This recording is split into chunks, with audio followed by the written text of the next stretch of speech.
সোজা করতে পারছেন না কোচ সালাউদ্দিন। এটার দায় কিন্তু সালাউদ্দিনকে নিতেই হবে। তারা তাকে গুরুর মতন মনে করে, চ্যালেঞ্জে তিনি হেরে গেলেন। একটা ব্যাপার, আমরা সবসময় যখন বিদেশি কোচই তো থাকতো ম্যাক্সিমাম সময়, বা থাকে, এখনো তো আছে, তারা যখন ব্যর্থ হতেন তখন আমরা বলতাম যে আমাদের দেশে এত ভালো কোচ থাকতে আমরা কেন বিদেশিদের উপরেই ভরসা করছি, তাদেরকে সেই সুযোগটা দেয়া হয় না কেন। তারপরেই কিন্তু আসলে সালাউদ্দিনকে আনা হলো ফারুক আহমেদের আমলে।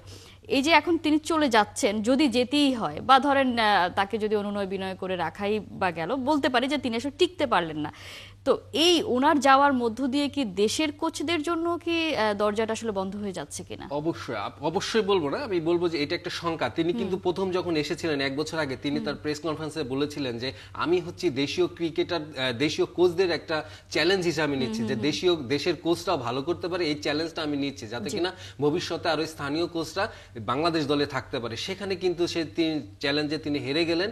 তিনি কিন্তু, আমি বলবো যে তিনি পদত্যাগপত্র করে, যেহেতু পদত্যাগপত্র জমা দিয়েছেন, আমি বলবো যে তিনি হেরে গেছেন, তিনি পালিয়ে যাচ্ছেন।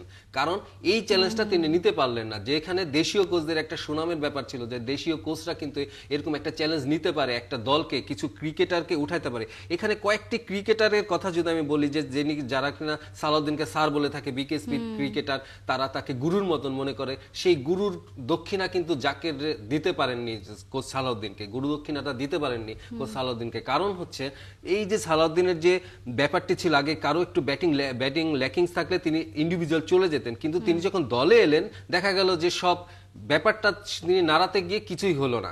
জাকেরকে আপনি যেটি এখনো দেখা যায়, তার ব্যাটিং স্ট্যান্স বলেন, তিনি কিন্তু লেগ সাইডে, তাকে ঘুরে সোজা করতে পারছেন না কোচ সালাউদ্দিন। এই যে ব্যাপারগুলো, এইটা কিন্তু তিনি আগে যেটা ইন্ডিভিজুয়ালি করতেন, তিনি এখন টিম হিসাবে করতে পারছেন না। এই ব্যর্থতাটা কিন্তু তার মানতে হবে।